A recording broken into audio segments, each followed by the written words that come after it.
Varning för lågkonjunktur, påvens bästa rullar och så ska vi prata om vårt behov av kollektiv sorg. Det här är Mammons rike. The kingdom of Mammon, economics, pop culture, finance, Mammons rika. Ja, välkomna hörni. Jag heter Jonas Malmborg och jag sitter här i vanlig ordning med mina vänner och panelister Åsa Linderborg, Agri Ismail och dagen till ära Ellen Hagström. Till vardags skjutjärnsreporter och nyhetsjägare på EFN. Välkommen. Kul att vara tillbaka. Ja, du är ju en oregelbundet återkommande gäst här i Mammons rike. Det råder Nvidia-feber, Ellen, eller kanske Nvidia-frossa. Du är en av få svenskar som faktiskt har träffat vdn Jensen Huang. Är ni kompisar? I wish. Han var ju så fantastisk att jag fick så här. Vi är ganska lika, jag och Jensen Huang. Så att när jag stod där så fick jag ju både liksom daddy issues och blev Sveriges minst kritiska reporter. Hade han på sig skinnjackan? Han hade på sig skinnjackan. Och det är någonting med honom att han är så relativt lugn då jämfört med de här andra tech-vd-arna som Elon Musk och Mark Zuckerberg. Så att man vill ju bara liksom vara med honom. Men han framstår ju inte som lika neurotisk. Nej, jag kände mig som liksom his long lost daughter. Och såg alla miljarder som borde varit uppbundna. Är ni kompisar på LinkedIn? Nej, verkligen inte. Nej. Jag blir väl ålagd med något besöksförbud snart. Hur tror du han mår just nu? Ja, men de rapporterar ju då ikväll efter stängning. Vi kommer att få svaret, eller tittarna kommer att få svaret när det här sänds. Men 14% av Nasdaq är de ju, av det indexet. Så att världsbörserna håller annan just nu. Och även jag. Men så här, if he goes down, we go down with him. Liksom. Ja, Men älskar man inte Trump för att han har sagt att han vill avskaffa den här kvartalsrapporteringen? Ja, jag är för. Alltså, för det här är helt sinnessjukt att hela världen ska hållas på halsen på det här viset. Alltså börsreporter... vänta nu här, om man kör årsrapportering, då kan vi snacka om att folk får hålla på halsen. Men vad tror du om 5 års planering? Jag glömde din ideologiska hemvist. Fint att du påminner mig, Åsa. Om ni missade förra veckans avsnitt så passar jag på att säga det igen. Vi kommer nu göra ut på lördagar. Följ oss gärna på Spotify och ni hittar oss under Mammons rike i poddsektionen på Spotify. Och när vi ändå är inne på programinformation, vi håller just nu på med ett julspecial där vi svarar på tittarnas/lyssnarnas frågor. Så skicka in intelligenta eller mindre intelligenta frågor till mammonsrike@efn.se. Nu kör vi igång. Mammons rika. De blir allt vanligare och vanligare, de finansiella domedagsprofetiorna. Ska man tro medierna, framförallt då ekonomiskrået, så balanserar världsekonomin just nu på en tunn knivsägg. Finns det en AI-bubbla som riskerar att spricka och kommer krisen i den kinesiska fastighetssektorn att framkalla en finansiell härdsmälta? Agri, jag tittar direkt på dig. Du har ju skrivit en roman, väldigt bra sådan, Hyper. Vad ska vi säga på det här temat? Du är ju en domedagsprofet. Ja, jag är inte optimistisk med kapitalismen, kan vi säga. Nej. Men är det nu här snart som det smäller? Det är väl dags. Alltså vi har ju haft en sekvens av det Harto Negri kallar för omnikriser sedan 2008. Att det finns en AI-bubbla, det är jag tämligen säker på. Hur stor den blir, vad effekterna blir. Det är ju inte alla AI-bolag som kommer gå under. Men alla stora företag är ju så sammankopplade till de här olika tjänsterna. Så att det kommer ju få lite vågor. Om det är nu eller om ett år, det vet jag fan.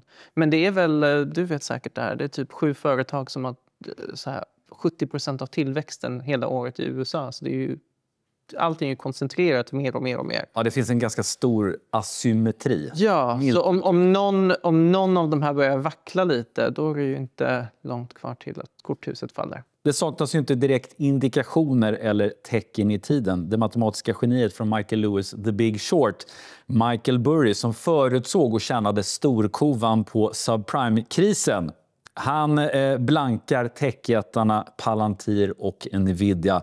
Även den japanska techinvesteraren Softbank har sålt av allt i Nvidia. Ellen, hur mår din kompis Jensen Huang egentligen? Jag tror att han mår ganska bra, men till skillnad från Agro. Så det jag känner mig mest oroad för just nu, det är ju den amerikanska konsumenten och att kanske skulle behöva lite mer kapitalism, att ingen just nu konsumerar. Och det är det man har sett då, i rapporterna här för det 3:e kvartalet, att Chipotle rasade, Hershey's säger att folk inte längre köper choklad, Cola är oroliga. Samtidigt då som vi har sett First Brands och Tricolor då, som de erbjuder subprime-lån mot liksom bilmarknaden. Som har gått i konkurs, så att man är väldigt orolig nu för att folk helt enkelt inte betalar det vi såg under till exempel finanskrisen 2008. Just det. Och apropå inte betalar, i tisdags så tillkännagav betaljätten Klarna, den rosa shoppingbanken från Sverige, att man säljer förfallna krediter för 6,5 miljarder dollar, alltså 62 miljarder kronor motsvarande, till en amerikansk hedgefond. Men jag kan ändå fundera över att vi pratar om att vi är på väg in i en lågkonjunktur. Vi har varit inne i en lågkonjunktur i väldigt, väldigt länge, särskilt Sverige. Och jag vet inte riktigt hur långt det kan gå faktiskt. För just som du säger, alltså, med konsumenterna och så där, det är ju någonting här som gästen i degen. Till skillnad från dig, Agri, så tror jag ju att kapitalismen är ganska stabil. Det tog 800 år för romarriket att falla, Agri. Jag tror att den är stabil, men jag tror att den har sina dippar här nu som är jättedjupa, och de blir djupare och djupare, tror jag också. Jag hoppas kapitalismen är stabil. Det är fint för alla små skull. Fint att vi förenas i detta. Det är läskigt när stora ekonomier faller. Det är ju farligt för folk som inte har marginaler. Så det sätter ganska destruktiva krafter i rörelse. Det kan vi göra också.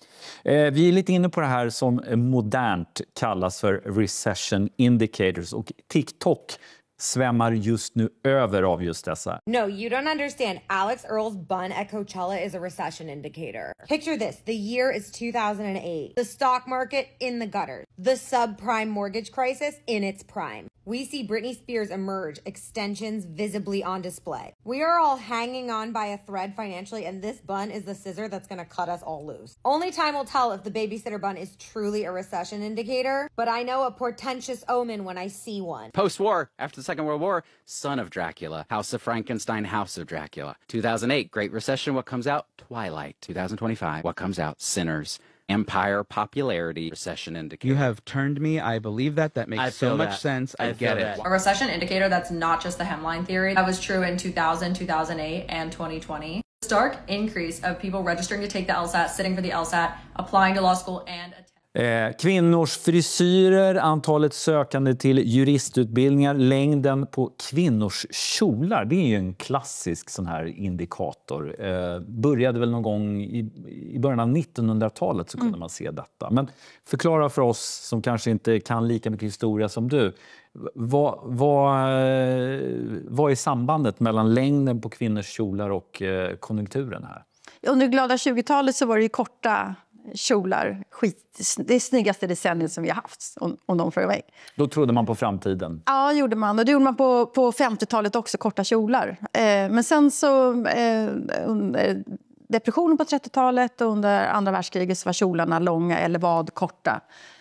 Och det signalerar kontroll och stabilitet och lugn och ro på något sätt i en väldigt orolig tid. Medan korta kjolar är livsglädje och framtidsoptimism, att man vågar kasta sig loss. Det finns inga korrelationer på liksom priset på tyg? Sådär, att, det borde ju vara tvärtom, kan man tycka. Men så är det ju inte riktigt. Estée Lauder hade ju en recession indicator 2001 i samband med internetbubblan, där de menade att kvinnor köper mer läppstift under finansiella kriser, för man sparar in på så mycket annat att man vill unna sig lite lyx med ett läppstift för 200 spänn. Sen under pandemin så var det inte läppstiftet, men då var det att hudvård generellt gick upp för att man ville ha så här återfuktad hy. Läppstift brukade man sen när man satt hemma. Michael Burry har väl också köpt nu Estée Lauder, vilket precis.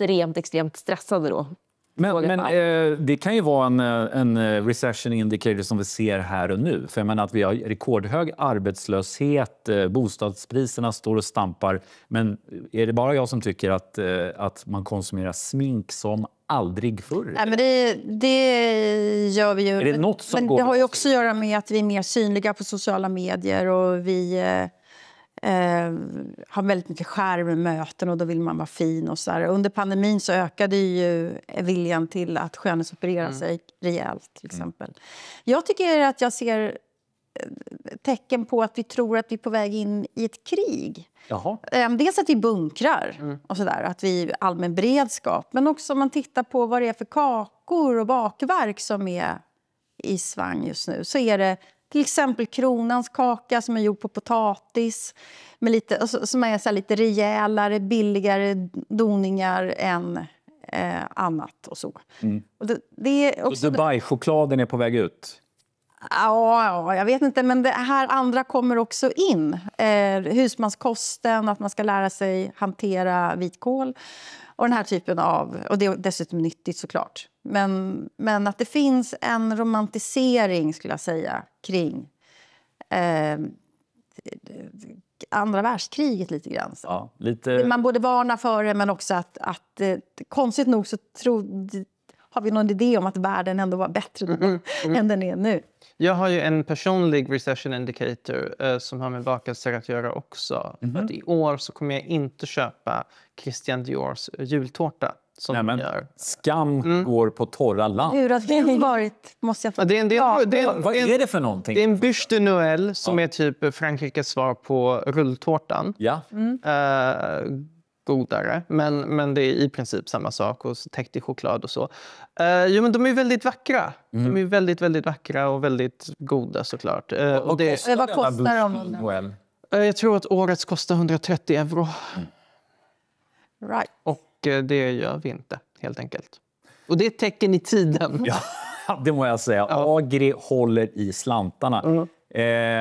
Vad som också, om vi ändå pratar om mode, där man ser liksom att det är depression och liksom krigskänsla, det är ju att det nu är väldigt modernt med pälsbräm på kappor. Jaha, sant. Och handskar med pälskrage på så här, jag har många sådana. Jag tycker det är snyggt, men det är också ett tecken i tiden på att vi tar efter andra gamla tider som var intressant. isiga.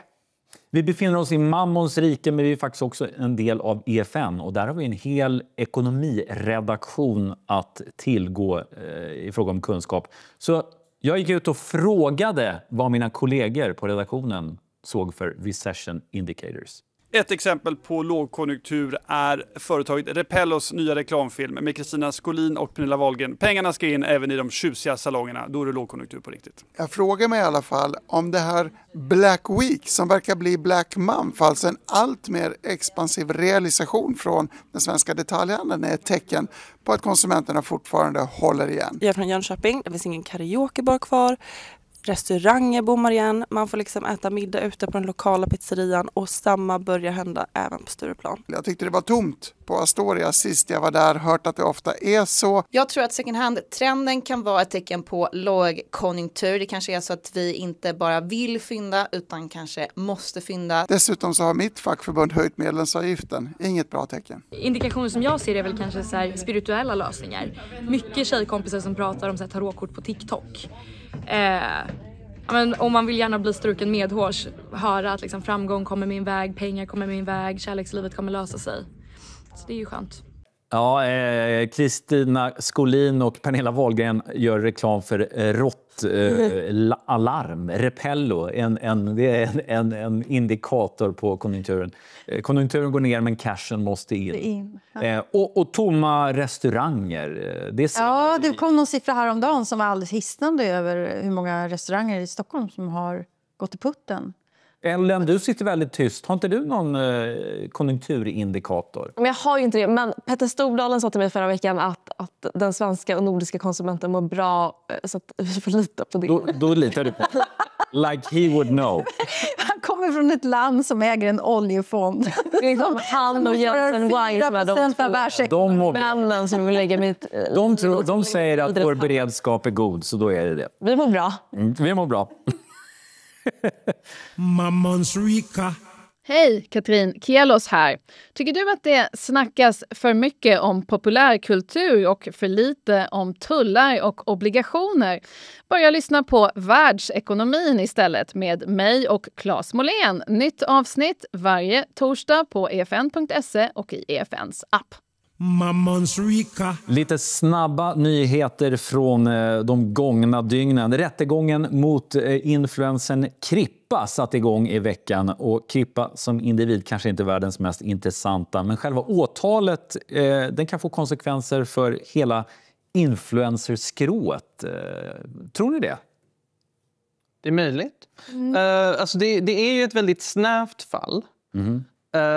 För att han anses ha gjort reklam för speltjänster som inte har licens i Sverige. Ja. Så det är ju ett rätt snävt fall vad gäller just influencerekonomi. Men om man skulle få för sig att det här rättsfallet i Linköping går vidare till hovrätt och sen till högsta domstol, vilket inte är helt osannolikt för att vi vill gärna ha prejudikat inom de här områdena, så tror jag att det kommer gå att implementera några av analyserna mer brett på hur influencers tjänar pengar och hur de redovisar de här pengarna de tjänar och så vidare. Så jag tror att det finns någonting här. Och några av de som då indicierna som finns här, det är att hans konsumtion av lyxvaror, det är det som åklagaren stöder sig på här, en del av bevisningen. Lite som så här gängkriminella, hur har du haft råd med din havre? Precis, jag tycker det här är intressant.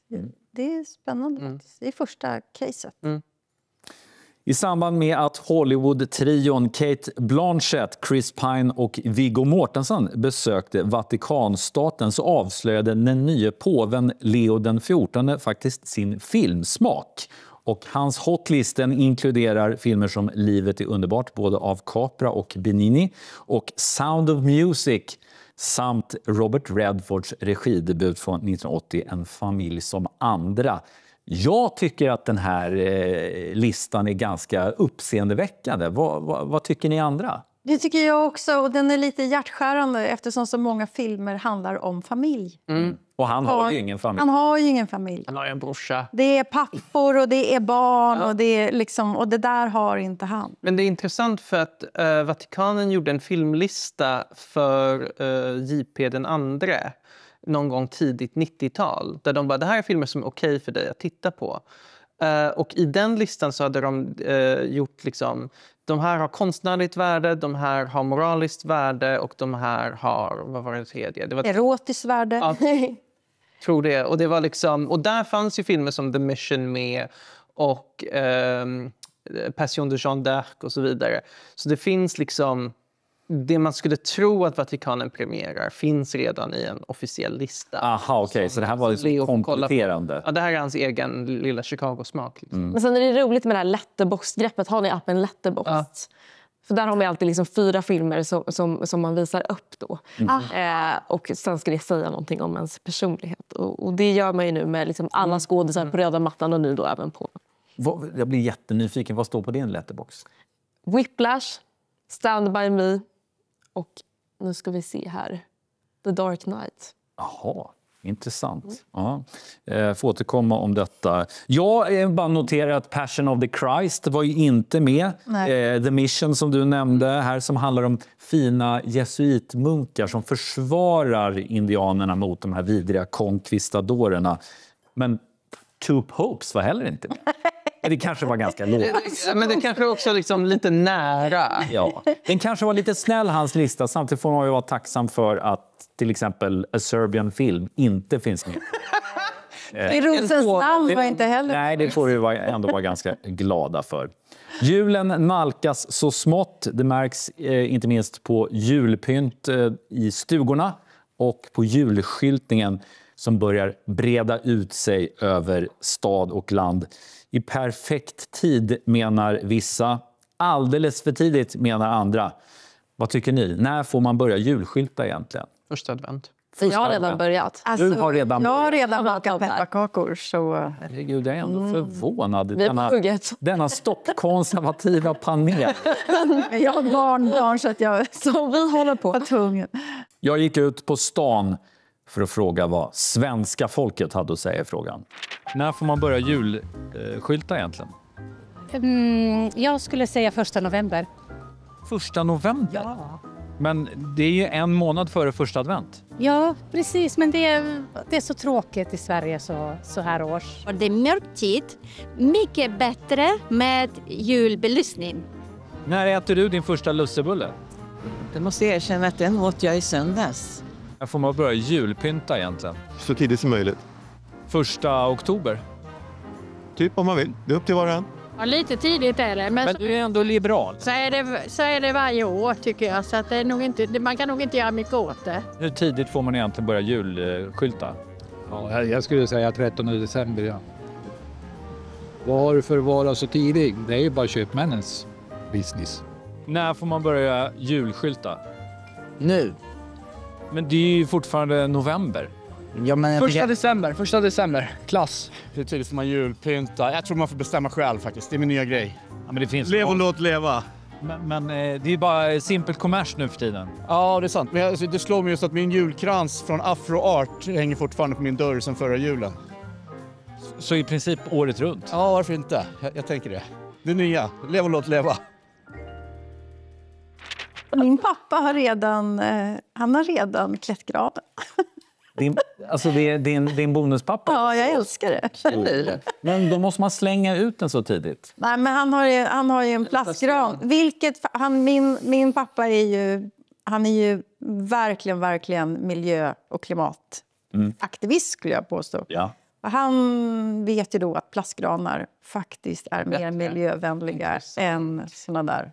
Det är fint. Andra. Men då kan jag säga att det här är ingen recession indicator, det här är en class indicator. För att jag är ju uppvuxen då på en av de snobbigaste gatorna i Stockholm, Tysta gatan.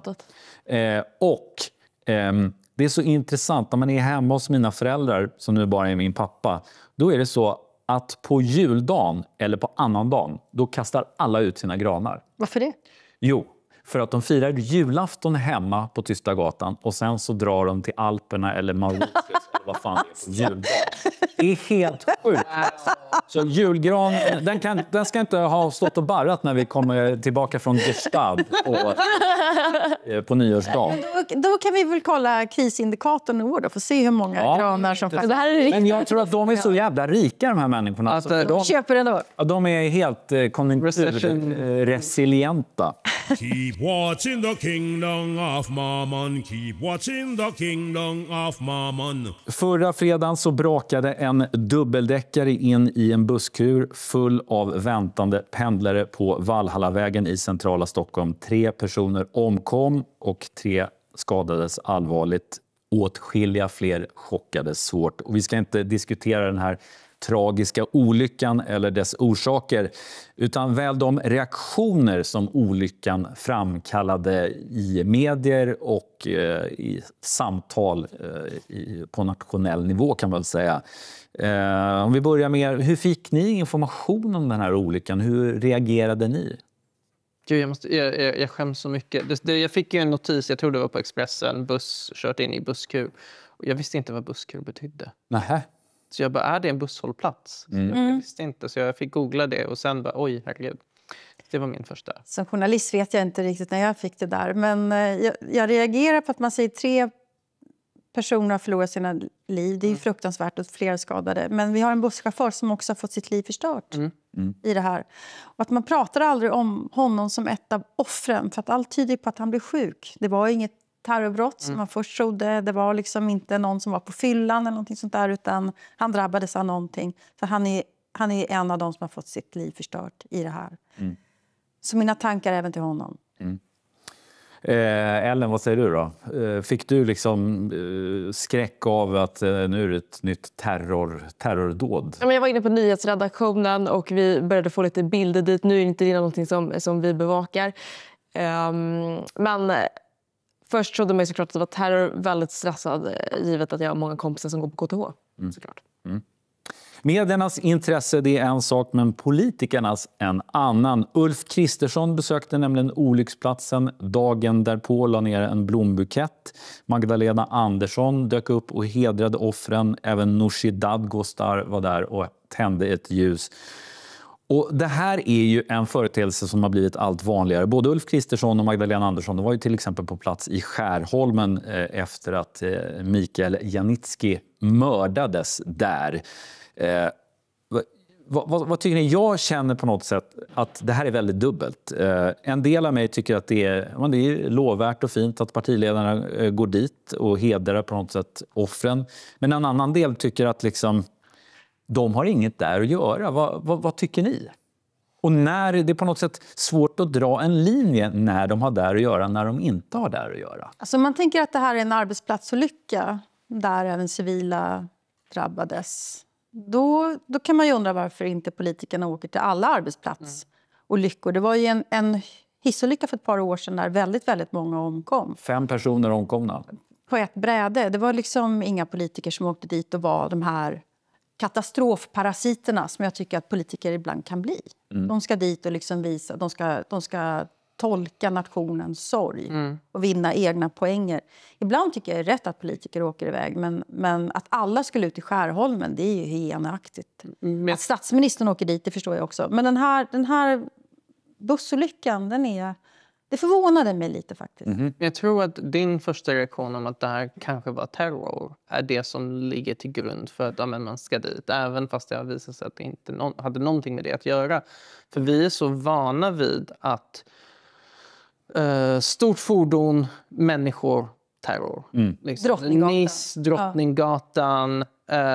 Sen var det 83 i Libanon. Alltså det finns en historik här. Och jag tror att det lätt spektakulära i liksom det stora fordonet som kör in i en massa gör att det blir mer drabbande. Det har egentligen inte, tror jag, med antalet döda eller omständigheterna utan vilka associationer det väcker hos folket.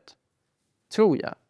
Katastrofparasiter, säger Åsa Linderborg. Håller du med om det? Nej, det håller jag inte med om. Jag tycker att det är väldigt fint. Nu är jag också ungefär lika mycket dödsångest som Alex Schulman. Vilket är extremt mycket. Då.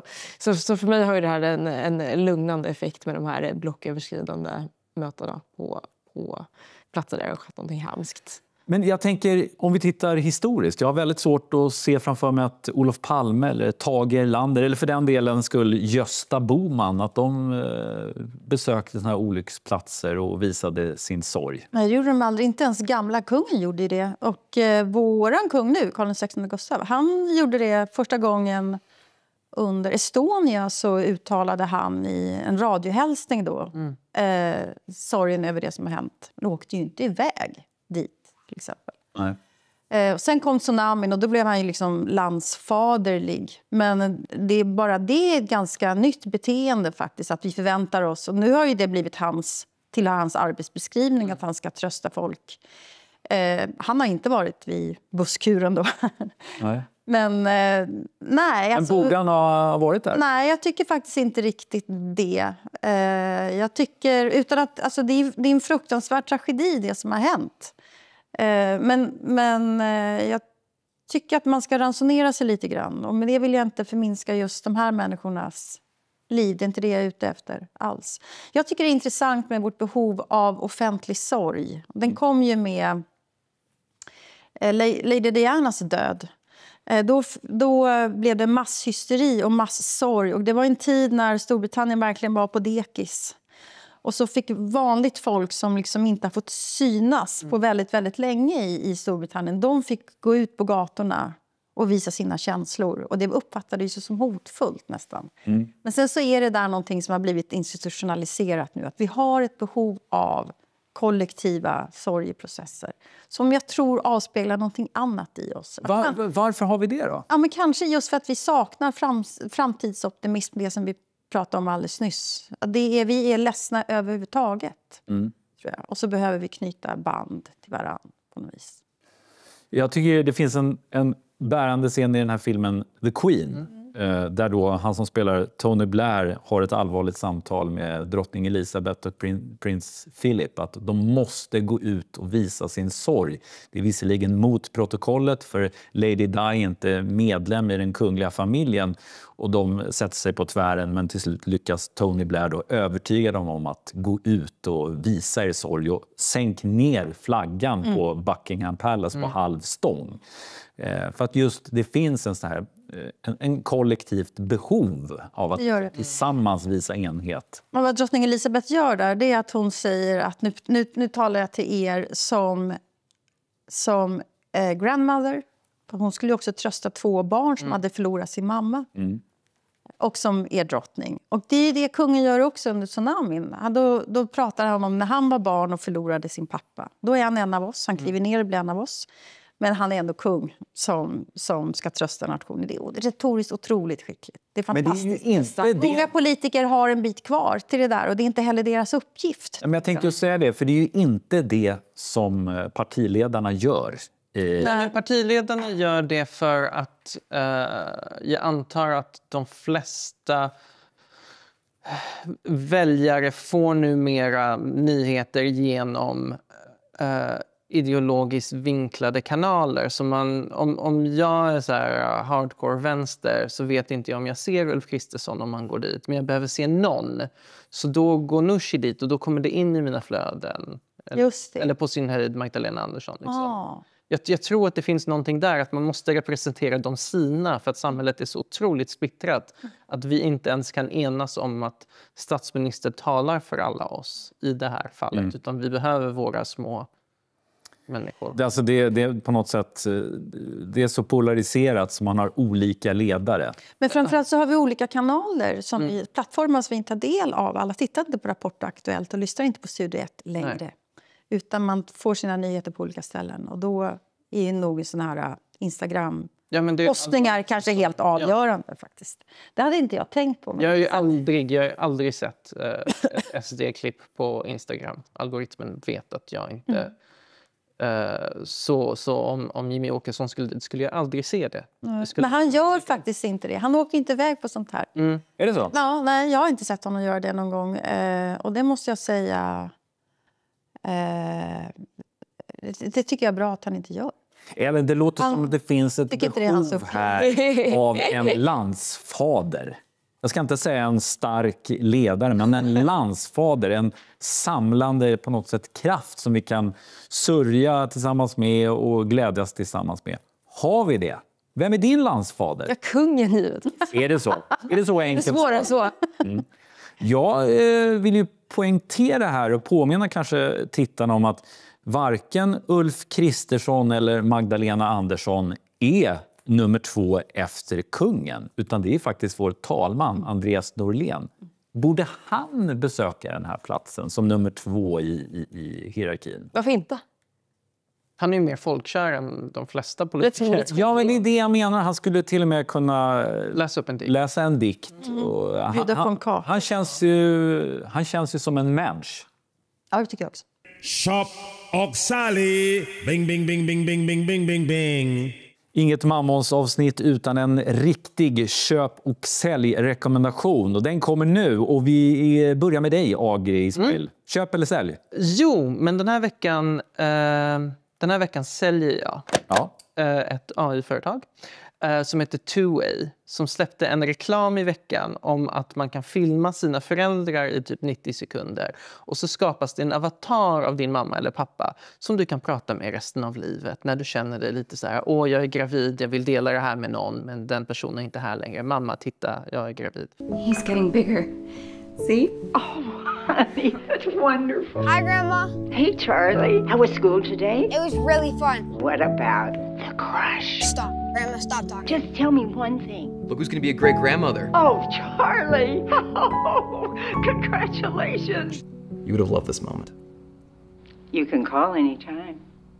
Det är så mörkt, alltså så här Black Mirror mörkt. Men sen så tänkte jag genast också, när du slutar betala, det kommer vara som den där, vad heter den, språkappen, Duolingos uggla som hela tiden bara trakasserade. Du har inte pratat med din mamma på 6 dagar. Hon är död. Liksom. Ja. Man bara, kan vi sluta? Om inte du förnyar ditt abonnemang, då raderar vi din mamma. Och då ligger det på mig att liksom hon dör en gång till. Förstår du vad jag menar? Det är så mörkt hela det här.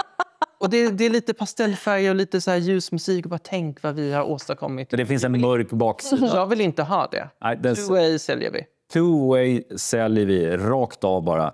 Ellen, köp eller sälj? Sälj årets julklapp. Vuxen leksak. Ja. Inte vuxen leksak. Ops. Men vi vet ju hur roligt de sitter och har det på HUI. Anders Ledningsinstitut. Missförståndet. Och så att de sen löper den ut då och liksom kör på årets julklapp, liksom buttplug. Ja. Så att, det är någon ordning på svenska folk. Nu återigen. Också att folk kan konsumera. Ja. Så man skulle kunna säga så här. Du säljer vuxen leksak men köper vuxenleksak. Bra. Härligt. Åsa, köp eller sälj? Ja, men jag köper ju årets julklapp då. Här leksaker för vuxna. Jaha. Ja, det är nämligen så att jag då har läst en ny bok. Ja, vad kul. Det är en fotograf som heter Staffan Ekenberg. Han har fotograferat händer. Han är som jag besatt av händer. Så han har snackat med en rörmokare, en urmakare och en sotare och bla bla. Och så har han också pratat med en handkirurg sedan 25 år tillbaka som heter, jag tror han heter Göran Malmborg faktiskt. Jaha. Och han säger så här att av hjärnans 30 000 nervtrådar så har just händerna lagt beslag på en väldigt stor del. Och det är när vi slutar använda våra händer att slöjda med eller att känna med eller att liksom arbeta med. Och när vi bara scrollar, trycker på appar, knappar så tillbaka bildas hjärnan är att ta i. Men det är delar av hjärnan hamnar i dvala. För att hjärnkontoret är väldigt plastiskt. Och när vi arbetar med händerna så aktiverar vi vissa delar av hjärnan som också får kontakt med varandra. Och det är därför det känns så bra att jobba med händerna. Och han menar dessutom då att det är våra händer, alltså händerna är det intelligentaste av våra redskap. Och det var händerna som utvecklade hjärnan till att bli människa. Och inte tvärtom. Wow. Och det här är alltså ett jättestort problem för slöjdlärare som har elever nu. Kommer in i klassrummet och kan inte hantera en sax. De har aldrig hållit i en hammare, nål eller tråd. Och de kallar de här barnen för fingerblinda. Och det händer alltså någonting med våra hjärnor. Årets julklapp, det är ett modellflygplan eller en målarbok eller så. Jag säger bara köp, köp, köp. Och alla ni som är oroade för att era barn inte läser böcker. Jag skulle säga oroa er för att era barn aldrig har lärt sig slöjda.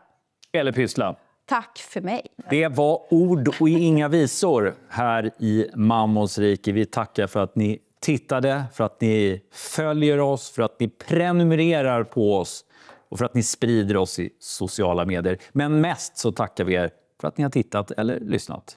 Hej då! This is the end and we will be back. The kingdom of Mammon. Det här var en produktion från EFN. Ansvarig utgivare Anders Hägerstrand.